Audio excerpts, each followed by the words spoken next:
भारत का गर्व इसरो, जो पूरी दुनिया में सबसे कम बजट में सबसे बड़ी मिशंस को मुमकिन बनाने के लिए जाना जाता है।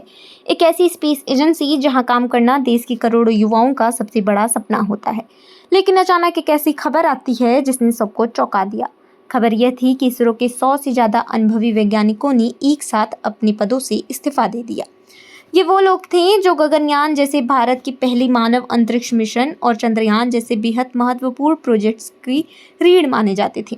यह खबर सामने आते ही हर कोई बस एक ही सवाल पूछ रहा था कि आखिर ऐसा क्या हुआ कि देश के सबसे काबिल वैज्ञानिकों को अपने सपनों की नौकरी को इस तरह छोड़ना पड़ रहा है।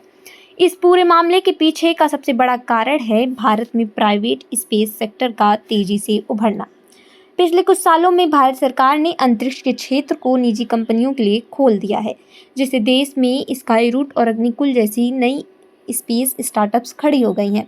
अब इन प्राइवेट कंपनियों को अपने रॉकेट्स बनाने के लिए चाहिए थे ऐसे लोग जिन्हें स्पेस टेक्नोलॉजी का सालों का गहरा अनुभव हो। ये कंपनियां इन वैज्ञानिकों को ऐसे ऑफर्स दे रही हैं जिन्हें ठुकराना बहुत मुश्किल है। जहां इसरो एक सरकारी संस्थान होने के नाते सरकारी नियमों और पे कमीशन के दायरे में बंधा हुआ है, वहीं ये प्राइवेट कंपनियां उन्हें कई गुना ज़्यादा सैलरी पैकेज, बड़े पद और शानदार कॉर्पोरेट सुविधाएं ऑफर कर रही हैं। ऐसे में अपने परिवार के बेहतर भविष्य और वित्तीय सुरक्षा के लिए कई वैज्ञानिकों ने इन बड़े ऑफर्स को चुनना बेहतर समझा।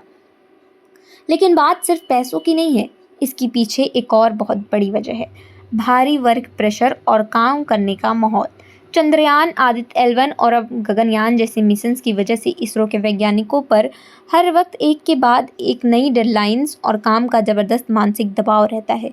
सालों साल तक बिना रुके इस तरह के हाई प्रेशर माहौल में काम करने के बाद कई वैज्ञानिक दिमागी और शारीरिक रूप से थक जाते हैं। ऐसे में एक बेहतर वर्क लाइफ बैलेंस यानी अपने परिवार के साथ थोड़ा सुकून का वक्त बिताने के लिए कई सीनियर वैज्ञानिक समय से पहले ही वॉलेंटरी रिटायरमेंट यानी VRS ले रहे हैं। इसके साथ ही सरकारी संस्थानों की तुलना में प्राइवेट स्टार्टअप्स में फैसले बहुत तेज़ी से लिए जाते हैं, जिससे वैज्ञानिकों को नए नए आइडियाज़ पर काम करने की ज़्यादा आज़ादी और रोमांच मिलता है। जब यह मामला बहुत ज़्यादा बढ़ गया तब जाकर सरकार ने तुरंत एक्शन लेते हुए अब इसरो के नियमों को बेहद कड़ा कर दिया है। नए नियमों के मुताबिक गगनयान या किसी भी संवेदनशील प्रोजेक्ट पर काम कर रहे वैज्ञानिकों के इस्तीफे अब स्थानीय स्तर पर मंजूर नहीं होंगे, बल्कि ये फाइलें सीधे नई दिल्ली में डिपार्टमेंट ऑफ स्पेस के पास भेजी जाएगी ताकि हर एक इस्तीफे की गहराई से जांच हो सके।